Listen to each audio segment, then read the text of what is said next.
فرمایا سبت علی مصائب لو انہا،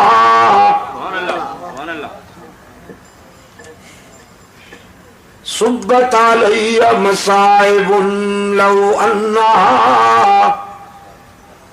سبت علی الایام سرن لیالیا۔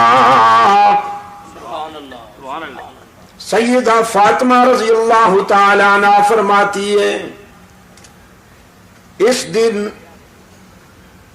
میرے احساسات مجروح ہوئے، میرے جذبات زخمی ہوئے، جس دن رحمت عالم صلی اللہ علیہ وسلم نے یہ دنیا چھوڑ دی۔ انس ابن مالک رضی اللہ تعالیٰ عنہ فرماتے ہیں فاطمہ زہرا رضی اللہ تعالیٰ عنہ نے ہم سے پوچھا میرے ابا کو کہاں چھوڑ کر آئے ہو؟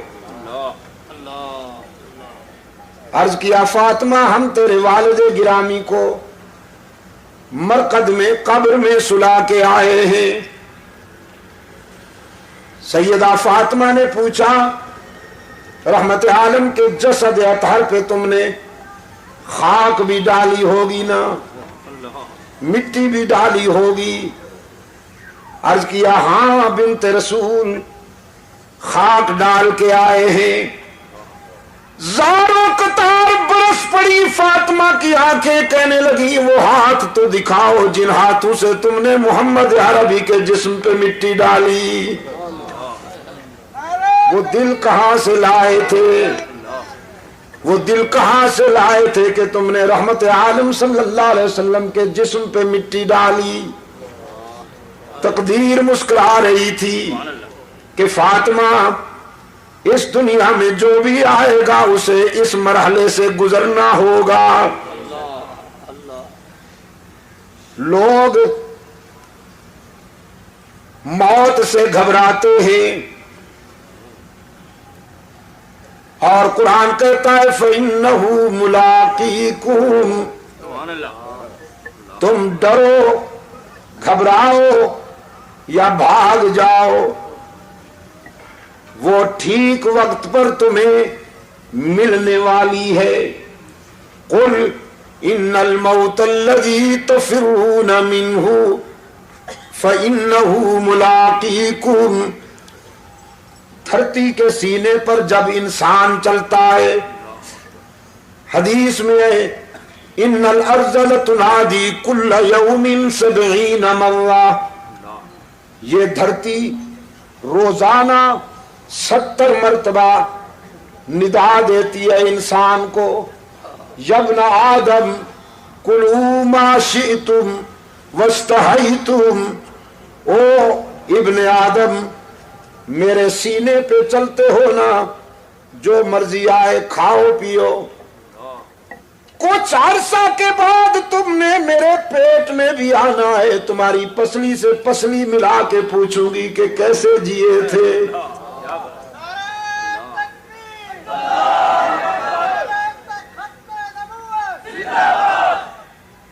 اپنی راحتوں میں انجام کو نہ بھول جانا، اپنی خوشیوں میں موت کو نہ بھول جانا کہ وہ ٹھیک وقت پہ آنے والی ہے۔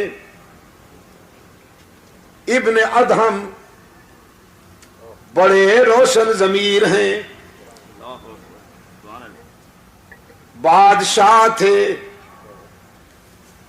زر و سیم کی فراوانی تھی، خدام کا لشکر ہر وقت ان کے اشارہ ابرو کا منتظر ہوا کرتا تھا۔ خواب گاہ میں پہنچے، سلیپنگ روم میں، بیڈ روم میں پہنچے، وہ خادمہ بیچاری کنیز جو شاہی بستر بچھایا کرتی تھی، بادشاہ کا بستر بچھاتے ہوئے آرزو پیدا ہوئی کہ چند لمحے اس پر ذرا سو کے تو دیکھوں کتنی راحت ملتی ہے۔ بستر پہ چند لمحوں کے لیے سوئی، جسم جو مٹی پہ لیٹا کرتا تھا، سنگریزوں پہ لیٹا کرتا تھا، وہ اطلس و کم خواب کی چادروں والے شاہی بستر پہ لیٹا تو نیند نے اپنی آغوش میں دبوچ لیا اس کنیز کو، نیند کی وادی میں چلی گئی۔ اتنے میں ابن ادہم، ابراہیم ابن ادہم ہاتھ میں درہ لے کر بیڈ روم میں داخل ہوا، خوابگاہ میں داخل ہوا، دیکھا کنیز میرے بستر پہ سو رہی ہے، غصے اور جلال میں پاگل ہو گیا، اس کو جگائے بغیر درے لگا لگا کر سزا دیتے ہوئے یہ سمجھانے لگا کہ تجھے جرأت کیسے ہوئی کہ بادشاہ کے بستر پہ سو گئی ہو۔ وہ بیچاری سٹ پٹا کے اٹھ بیٹھی، پہلے روئی، پھر ابن ادہم کی طرف دیکھ کر مسکرائی۔ شاہی مزاج میں یہ دونوں ادائیں سمجھ میں نہ آئیں۔ ابن ادہم کہنے لگا تیرا رونا تو سمجھ گیا ہوں کہ درے پڑے ہیں، ہنستی کیوں ہو؟ وہ کنیز کہنے لگی ہنستی روئی تو اس لیے ہوں کہ تیرے درے نے میرا چمڑا ادھیڑ ڈالا ہے، اور ہنستی اس لیے ہوں کہ اس بستر پہ 5 منٹ سوئی ہوں تو 5 چابک نقد لگ گئے ہیں۔ جو ساری زندگی سو رہا ہے پتہ نہیں اسے کتنے چابک سہنے پڑیں گے۔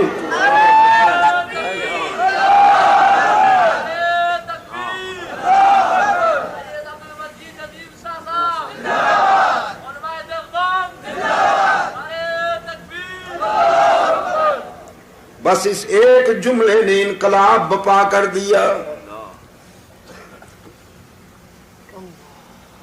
تاج اتارا، شاہی لباس اتارا، ساری رات مصلے پر روتا رہا، اشکوں سے منہ دھوتا رہا، رب العالمین کے حضور التجائیں کرتا رہا، پروردگار عالم معافی چاہتا ہوں۔ صبح ہوئی، مشیروں وزیروں کو بلا کر نظام سنبھالنے کو کہا، تخت سنبھالو، بادشاہی تمہارے حوالے کرتا ہوں۔ مجھے تو زندگی کی حقیقت ایک کنیز نے سمجھا دی۔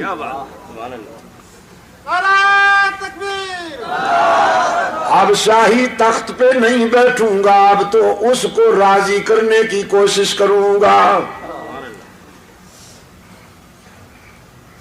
قرآن کریم اسی حقیقت کی طرف متوجہ کرتا ہے۔ دنیا میں آ کر اپنے پیدا کرنے والے کو نہ بھول جاؤ، جس نے راحتیں عطا کی ہیں، جس نے مسکراہٹیں عطا کی ہیں۔ نہیں معلوم آپ کو کہ اس آنکھ کی کیا قیمت ہے، لیکن جیب میں ڈال کر لے جائیے اربوں روپے کا چیک، منڈی میں آنکھ خرید کیجئے، نہیں ملے گی۔ اس نے بغیر کسی قیمت کے یہ نعمت تجھے عطا کر دی۔ قرآن کریم یاد دہانی کراتا ہے، أَلَمْ نَجْعَلْ لَهُ عَيْنَيْنِ وَلِسَانًا وَشَفَتَيْنِ وَهَدَيْنَاهُ النَّجْدَيْنِ۔ اے ابن آدم، غور کیا کبھی تو نے اپنی 5 فٹ کی اس کائنات میں دور تک نظر نہیں جاتی تو اپنی اس 5 فٹ کی کائنات پر غور کرنا، تیرا پیدا کرنے والا تجھے سمجھ میں آ جائے گا۔ تیرے چہرے میں یہ دو چراغ جلانے والا کون ہے؟ تیرے گوشت کے ایک ٹکڑے کو دیکھنا سکھا دیا، گوشت کے ایک ٹکڑے کو سننا سکھا دیا، گوشت ہی کے ایک ٹکڑے کو بولنا سکھا دیا۔ تو پختونستان میں رہتا ہے تو یہ پشتو بولتی ہے، انگلستان میں رہتا ہے تو یہ انگلش بولتی ہے، پنجاب میں رہتا ہے تو یہ پنجابی بولتی ہے، سندھ میں رہتا ہے تو یہ سندھی بولتی ہے، عرب میں رہتا ہے تو یہ عربی بولتی ہے، چین میں رہتا ہے تو یہ مکھیوں کی طرح بھن بھنا کر چینی بولتی ہے۔ جہاں تو رہتا ہے وہاں یہ اسی زبان میں اسی لہجے میں تیری نوکری کرتی ہے۔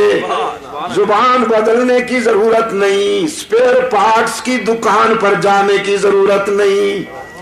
ہاتھوں کو قوت لامسا عطا کی، پاؤں کو قوت ماشی عطا کی، دماغ کو قوت حافظہ عطا کی۔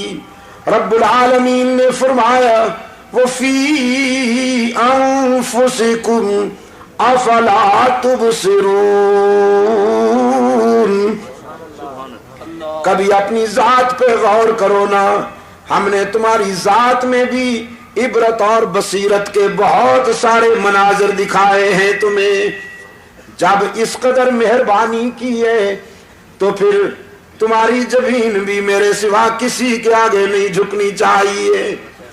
قرآن پاک نے فرمایا ام کنتم شہداء اذ حضر یعقوب الموت اذ قال لبنیہ ما تعبدون، یاد ہے کچھ؟ جب یعقوب پر موت آئی اپنے بیٹوں کو بلایا اور بیٹوں کو بلا کر یہ نہیں کہا تمہارے لیے ملے بنا کے جا رہا ہوں، ذرا اچھی طرح سے سنبھالنا، جاگیروں کا خیال کرنا، کوٹھیوں اور بنگلوں کا خیال کرنا۔ نہیں، یعقوب علیہ السلام نے اپنے بیٹوں کو بلا کے فرمایا ما تعبدون من بعدی، بیٹو میرے بعد کس کی عبادت کرو گے، میرے بعد کس کے سجدے کرو گے، میرے بعد کس کے آگے دامن پھیلاؤ گے، میرے بعد کس کو ہر جگہ موجود مانو گے، میرے بعد کس کو مسجود و معبود مانو گے، علام الغیوب مانو گے۔ ام کنتم شہداء اذ حضر یعقوب الموت اذ قال لبنیہ ما تعبدون، پھر بیٹے بھی پیغمبر کے تربیت یافتہ تھے، سب نے نعرہ لگایا نعبد الہک و الہ آبائک ابراہیم و اسماعیل، ہم وعدہ کرتے ہیں ابا جان اللہ ہی کی عبادت کریں گے جو ابراہیم کا معبود ہے، جو اسماعیل کا الہ ہے، ہم تیرے سبق کو نہیں بھولیں گے، تیری وراثت کی لاج رکھیں گے، تیرے بتائے ہوئے راستے پر پوری زندگی گزار دیں گے، اللہ کے سوا کسی کو معبود نہیں مانیں گے۔ ہمارا الہ کون ہے؟ یعقوب کے بیٹوں نے وعدہ کیا ہمارا الہ کون ہے؟ مسجود کون ہے؟ شیر شاہ کے شیروں، ذرا شیروں کی طرح بولو نا، توحید کے شیروں ذرا شیروں کی طرح بولو تاکہ شرک و بدعت کی دنیا کے گیدڑ صحیح ہو جائیں۔ ہمارا الہ کون ہے؟ ہی پہ ضرب لگا کے ذرا دائیں بائیں دیکھ کر کوئی بھی کا بیمار چپ بیٹھا ہو یا حیران بیٹھا ہو تو اس سے بھی کہلواؤ قالوا نعبد الہک، ہم وعدہ کرتے ہیں کہ اس کی ہی عبادت کریں گے جو ابراہیم و اسماعیل کا معبود ہے۔